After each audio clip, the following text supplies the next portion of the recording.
Donald ટ્રમ્પે Iran Israel વચ્ચે કરેલા યુદ્ધ વિરામના દાવા વચ્ચે આવ્યું ઈરાનનું મહત્વનું નિવેદન. કહ્યું, હજી સુધી ઇઝરાયલ સાથે સીઝફાયર અંગે નથી થઈ કોઈ સમજૂતી. ઇઝરાયલ ગોળીબાર બંધ કરશે તો તહેરાન પણ ગોળીબારી બંધ કરશે.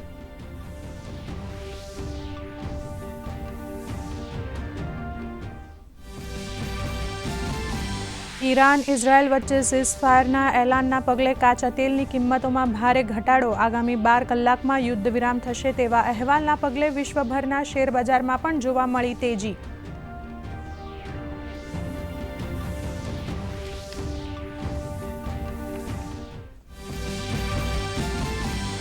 ભારતનો ઓઆઈસીને સ્પષ્ટ જવાબ. કહ્યું, જમ્મુ કાશ્મીર ભારતનું અભિન્ન અંગ.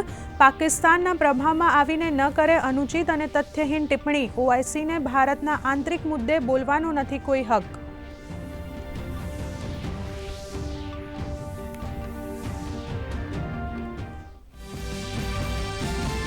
કેન્દ્રીય ગૃહમંત્રી અમિત શાહ આજે વારાણસીમાં સેન્ટ્રલ ઝોનલની કાઉન્સિલની 25મી બેઠકની કરશે અધ્યક્ષતા. ઉત્તર પ્રદેશ, મધ્યપ્રદેશ, છત્તીસગઢ અને ઉત્તરાખંડના મુખ્યમંત્રી પણ રહેશે હાજર.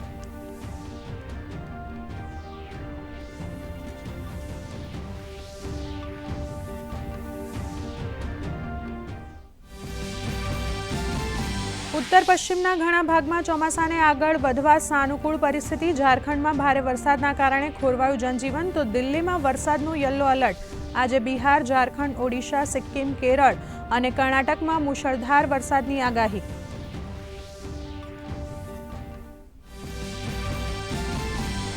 ગુજરાતમાં છેલ્લા 24 કલાકમાં કુલ 163 તાલુકાઓમાં વરસાદ વરસ્યો. સૌથી વધુ 13.6 ઇંચ વરસાદથી ગમરોળાયું સુરત. તાપી અને સુરતમાં અવિરત વરસાદને કારણે કેટલીક શાળાઓમાં જાહેર રજા કરાઈ. આજે રાજ્યમાં વરસાદનું યલો એલર્ટ.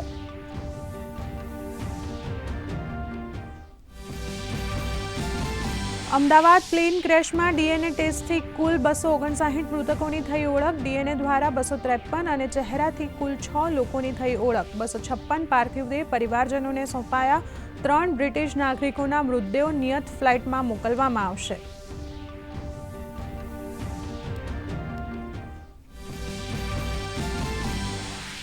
લીડ્સ ટેસ્ટનો આજે રોમાંચક 5મો દિવસ. ભારતે ઇંગ્લેન્ડને આપ્યો 371 રનનો લક્ષ્યાંક. જીત માટે ઇંગ્લેન્ડને 350 રનની જરૂરિયાત. કેએલ રાહુલ અને ઋષભ પંતે ફટકારી શાનદાર સદી.